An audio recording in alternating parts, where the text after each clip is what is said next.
Hello students, welcome to my YouTube channel English freedom. আজকের ভিডিওতে উচ্চ মাধ্যমিকের 2021 সালের ইংরেজি গ্রামার সাজেশন নিয়ে কথা বলবো। আমি তোমাদের গ্রামারে যে 10 নম্বর রয়েছে সেই জন্য আমি টোটাল 20টা প্র্যাকটিস সেট দেবো।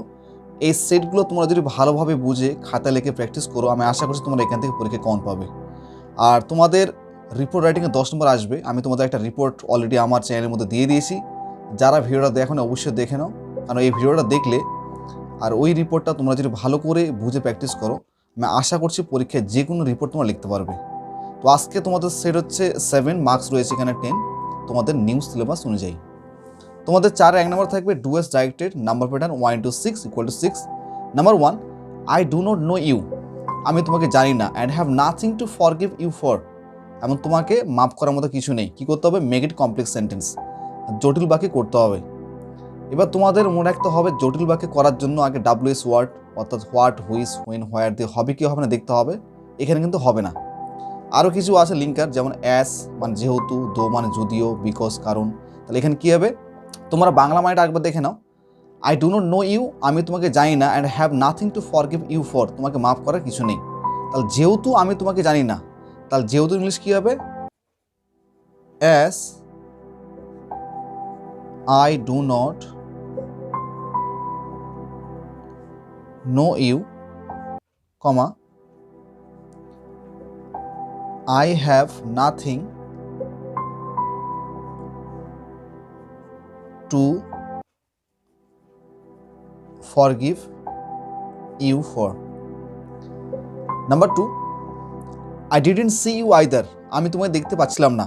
I said, আমি বললাম, but I heard you come in, কিন্তু আমি বুঝতে পারলাম যে তুমি আসলে। কি করতে হবে? Change the mood of narration, তোমাদের ন্যারেশন করতে হবে। তো ন্যারেশন করার ক্ষেত্রে তোমাদের সবার আগে দেখতে হবে রিপোর্টিং ভাব কি রয়েছে। এখানে সেইটা রিপোর্টিং ভাব। যদি রিপোর্টিং ভাবটা পাস্ট টেন্সে থাকে, তার রিপোর্টিং স্পিচ অর্থাৎ I did not see you either, এখানে কী হবে? টেন্সের পরিবর্তন হবে।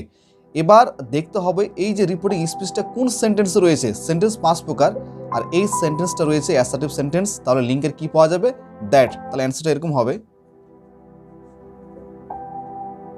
আই সেই দ্যাট।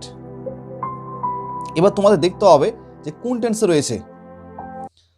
ডিড আছে পাস্ট ইনডেফিনিট, তাহলে কী হবে? Past perfect. আর এখানে পার্সন কিন্তু চেঞ্জ হবে না। তাহলে কী হবে? I said that I had not seen. ইউটে কী হবে? তোমরা জানো এই লাইনটা নেওয়া হয়েছে দ্য আইজ হ্যাভ ইট থেকে, আর ইউটে কিন্তু মেয়েটাকে বোঝাচ্ছে। তাহলে কী হবে? হার হবে।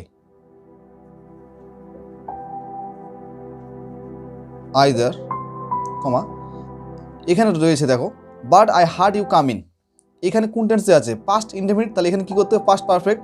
তাহলে কী হবে? বাট I had heard, ইউটে কি হবে? হার,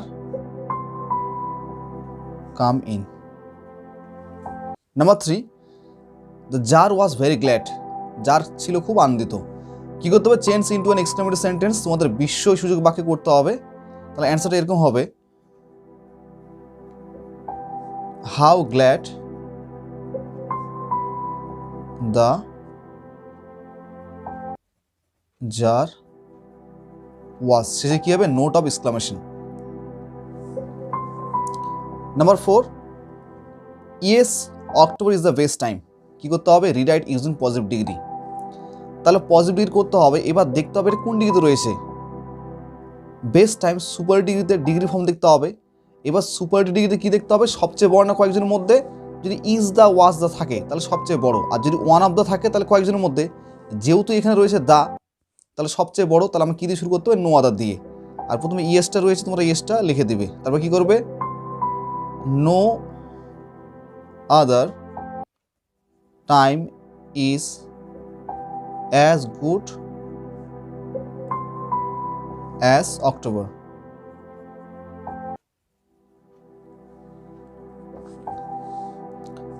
Number 5, my father Joinul Abidin had neither much formal education nor much wealth. কী করতে হবে? স্প্লিট ইন্টু সিম্পল সেন্টেন্সেস, তোমাদের সরল বাক্য করতে হবে। আমার বাবা জয়নুল আবিদিনের পুঁথিগত শিক্ষাও ছিল না, সম্পত্তিও ছিল না। তাহলে এখানে রয়েছে দুটো আইডিয়া। তাহলে 1 নম্বর কী হবে? তোমরা এ নম্বর দিয়ে দেবে এখানে।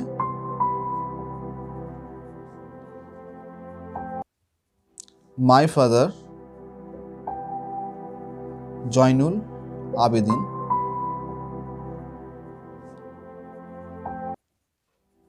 did not have much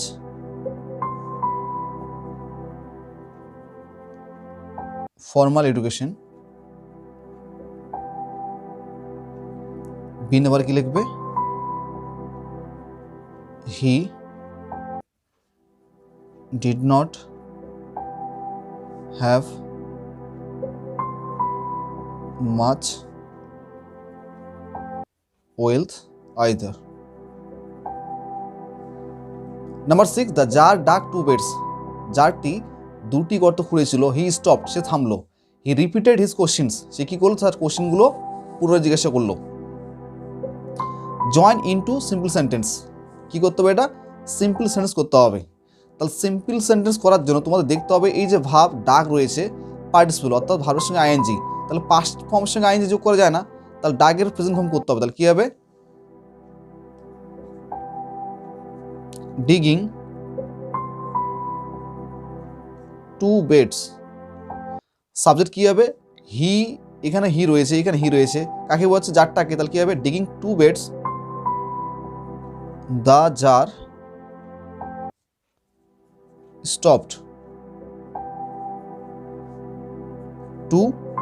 টুর পরে কি হয়, ভার্বের 1 নম্বর ফর্ম। তার রিপিটেড রয়েছে, কি ফর্ম করতে হবে, repeat. To repeat his questions. এবার তোমাদের বি নাম্বার থাকবে fill in the blanks with the appropriate articles and preposition, number pattern half into 6 equal to 3।